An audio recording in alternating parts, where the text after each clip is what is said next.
Good. Football's got to be something that's fun for guys. Plus, you'll see this week's highlights, so don't go away.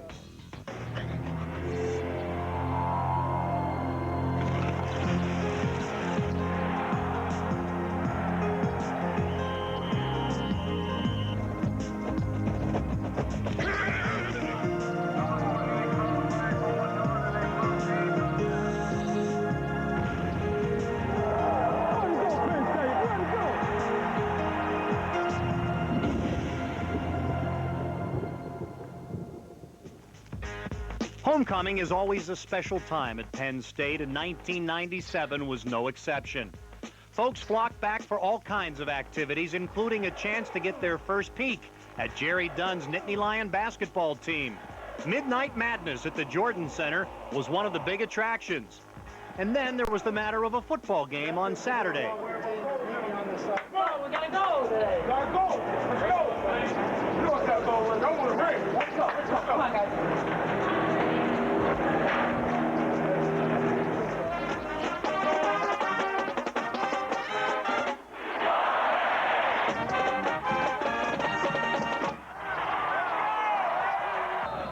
The Minnesota Golden Gophers visited the #1 team in the country, the Nittany Lions. But Minnesota was anything but easy homecoming fodder.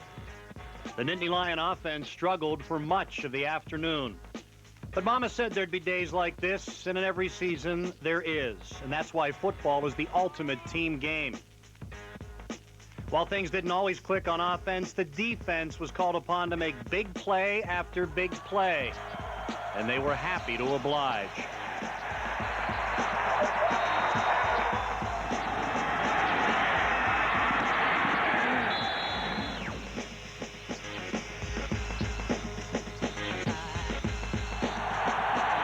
Twice in the fourth quarter, the defense forced turnovers. Turnovers that helped the Lions come from behind.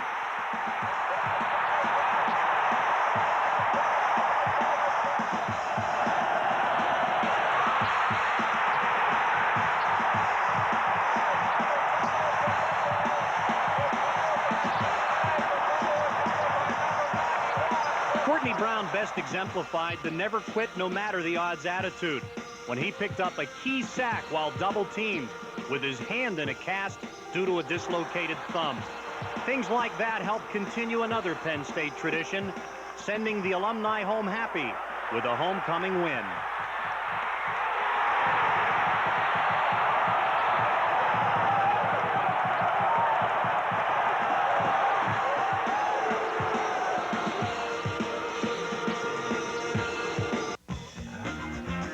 The Penn State football story is brought to you by Xerox and the Pennsylvania Lottery.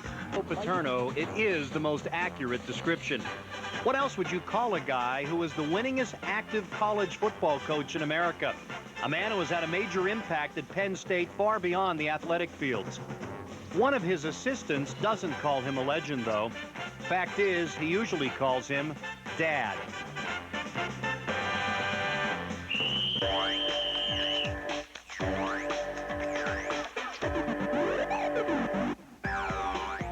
Okay, let's go up here with the QB. Let's go, tight ends up there.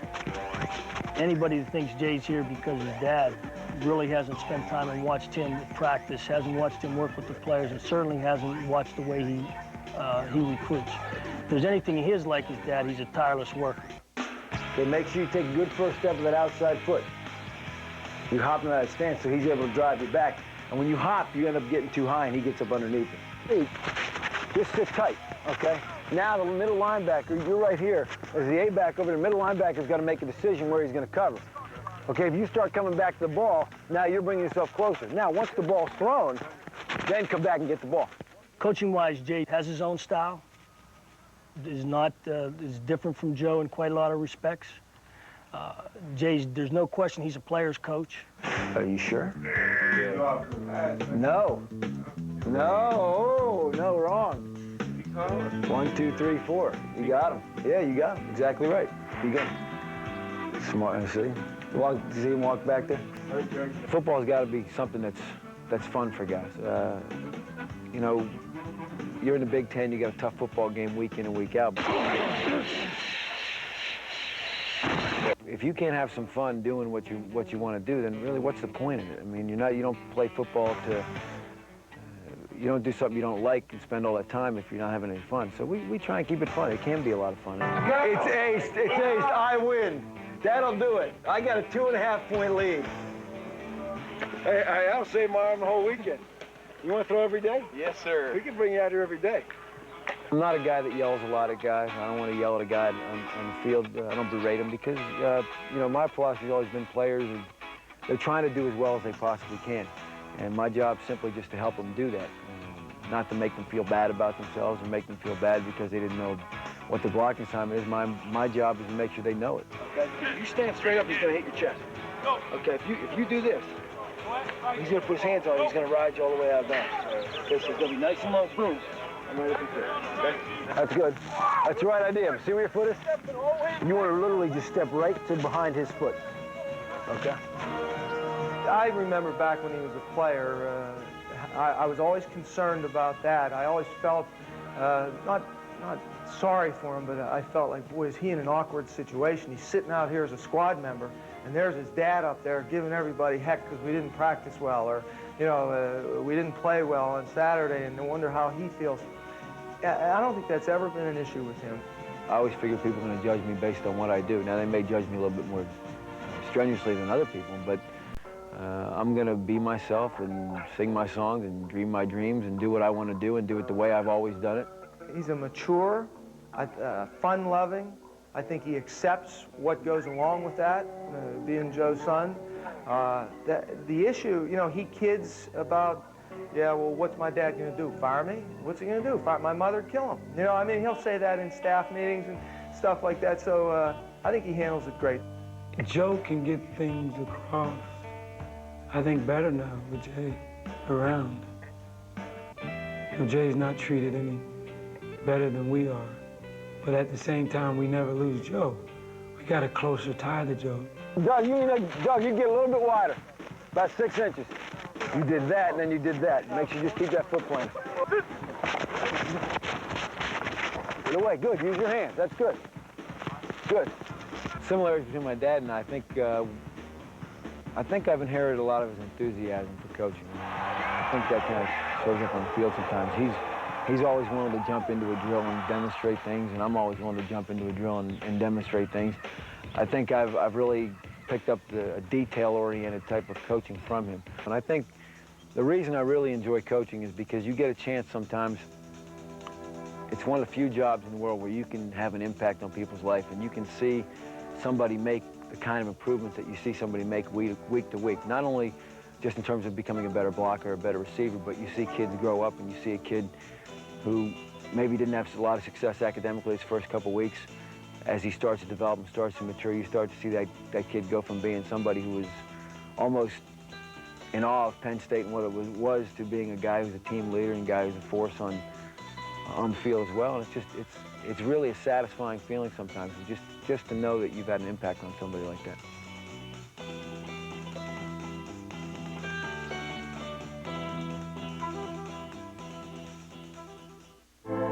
As Joe Paterno's Nittany Lions hosted Minnesota for Penn State's 78th homecoming game. The usual sellout crowd celebrated the Lions' ascent to the #1 spot in both of the nation's top polls. Quarterback Mike McQuarrie was anxious to get going, but this would be a game dominated by the defenses. The Nittany Lions forced Minnesota to punt on each of their first 3 possessions. He's going to pass, and he's rolling to his left. Penn State with good coverage, and down he goes. He did not make the sticks. Injuries would be a big part of the story against the Golden Gophers. Starting linebacker Brandon Short was out with a bad ankle, but the Lions' emphasis on team play surfaced in the name of Maurice Daniels, who filled in admirably, picking up a key first-quarter sack. Unfortunately, Aaron Harris's name would eventually be added to the injury list as well, but not before he picked up where he left off in the come-from-behind win over Ohio State. Weak side to Curtis Enos, and Enos gets what appears to be a first down at the 49-yard line. Deep handoff to Enos. Enos is into the secondary, the 45, still on his feet, first down at the Minnesota 40-yard line. Fresh off of his 211-yard rushing performance against Ohio State, Curtis Enos, the Big Ten Offensive Player of the Week, was back at it against Minnesota. Featured in Sports Illustrated, Enos didn't let the hype go to his head. Instead, he just lowered it and went back to work, although every yard in this game would come grudgingly for both teams. And there's a keeper by Sauter, and Sauter has 5 to the 40-yard line. With Minnesota leading 3-0 in the second quarter, Thomas Hamner found some daylight as the Gophers were digging toward a second field goal. Penn State's defense would bend but never break the entire afternoon. There's the option to the left side. Hamner keeps it, but he's barreled over at the 7-8-yard line again by Jim Nelson. Facing an option offense for the first time this year, the Nittany Lions responded well. The Gophers got as far as a first down at the Penn State 11, but the defense stiffened. Adam Bailey managed the 23-yard field goal, making it 6-0.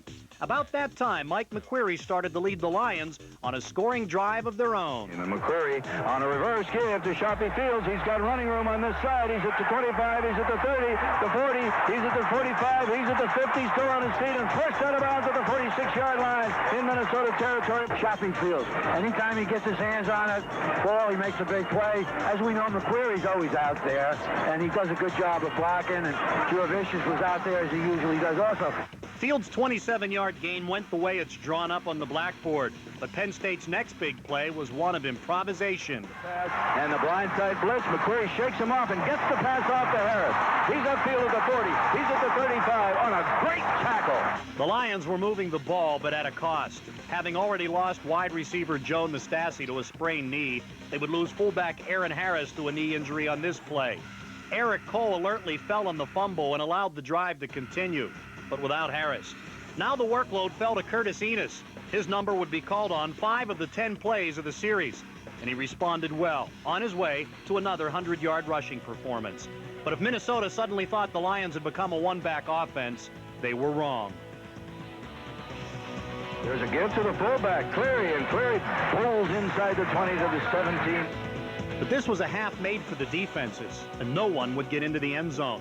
It was frustrating for both teams, as both were used to putting a lot of points on the board.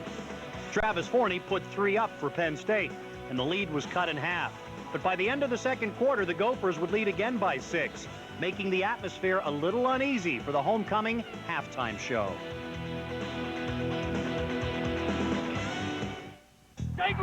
How does Penn State remain a football powerhouse with champions? And throwing complete to Atwell at the 30, and he's inside the 30 at the 28-yard line.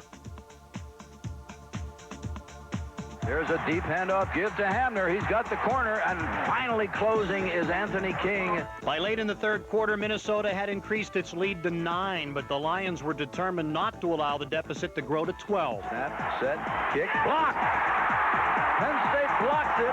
All right, maybe that'll pump him up a little bit. Courtney Brown's block helped the momentum swing back to Penn State, but only for one play. Intercepted by Minnesota. And the defense has to do its thing again. Minnesota in the driver's seat, as they have been all game long. And hitting the man in the backfield was Jimmy Nelson. Did he ever pop Thomas Hamner for a loss of 2 back to the 22? This field goal will put Penn State into must-score 2 touchdowns to win the ball game. This kick is up. This kick is good. The Nittany Lions had kept Minnesota out of the end zone all day, but 5 Adam Bailey field goals meant that Fran Ganner's offense had to get into the end zone twice in the fourth quarter if Penn State wanted to keep the longest winning streak in the country alive. Curtis Enos was ready to make that happen, but with under 12 minutes to play, time became a factor, putting more pressure on the passing game and quarterback Mike McQuarrie. And there's McQuarrie back to pass. He dumps it out to Stevenson, the fullback, and Stevenson still on his feet. Almost broke that. Stayed in bounds, enough to get a first down at midfield. There's a delayed handoff to Curtis Enos. Curtis Enos galloping into the secondary end of the first down at the 37-yard line in Minnesota territory. The best run of the day and the hardest run of the day for Curtis Enos. There's McQuarrie, straight back to pass. Looking, he's throwing, complete to Sharpie Fields at the 25-yard line. If they get in forward progress, it's a first down. It was a first down, and it was Penn State's finest drive of the afternoon. But on 3rd and 6, the Gophers committed a critical mistake. Pass interference on Curtis Enos. First down, Penn State at the 6, and it took only one play to hit pay dirt. They give to Enos. Enos at the 5, into the end zone for a touchdown! Curtis Enos, great blocking on the left side, gave Curtis room, and he runs into the end zone and hands the ball to the official. We haven't had an opportunity opportunity to applaud Floyd Wedderburn.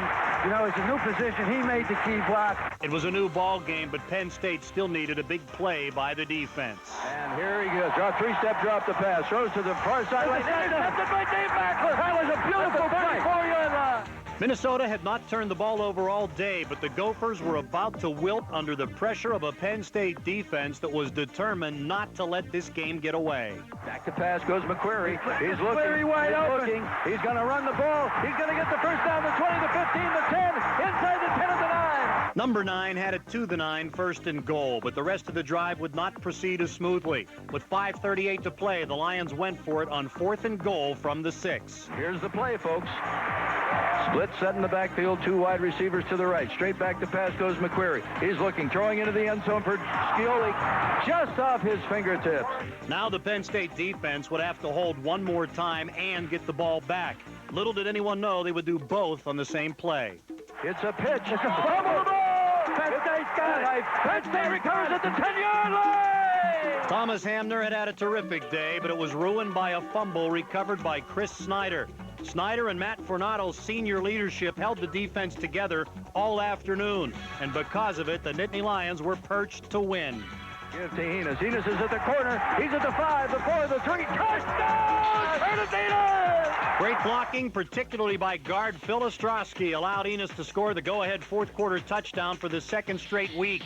Frustrated for most of the afternoon, persistence paid off, and Penn State had the narrowest of leads. Now, for the second straight week, Jerry Sandusky's defense would be in charge of protecting it. Back to pass goes Sauter, and he's knocked down. What a play by Courtney Brown. He took the blocker right into him. And he was double teamed. He broke the double team. That's sheer guts, sheer individual intensity. A 4th down and 16 yards to go. This is the football game right here. And it was a game Penn State would win. Corey Sauter's last desperate pass fell incomplete. And for the 34th time over the last 37 homecomings, the returning alumni went home happy. Number 1, Penn State had won their 11th straight game.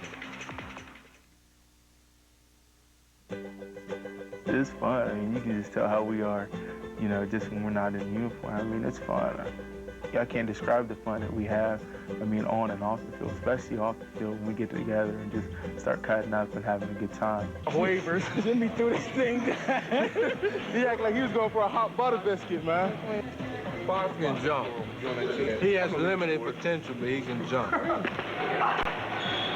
240 doesn't get up that high as well sometimes. My game, it's just hectic because I come at many angles. I can hit the clutch J.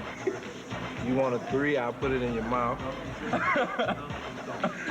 I'm taking you to the hole, so don't guard me. In other words, before the game even starts, call for help. I bring the phone. So I think that you know, with us, it's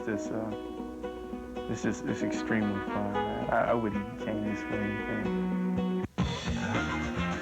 The Penn State football story is brought to you by Xerox and the Pennsylvania Lottery, by Edie's Ice Cream, and by State Farm Insurance. This has been another Sports Exclusive, brought to you by... Courtney Brown almost fits that category, with a dislocated thumb making him almost a one-arm player.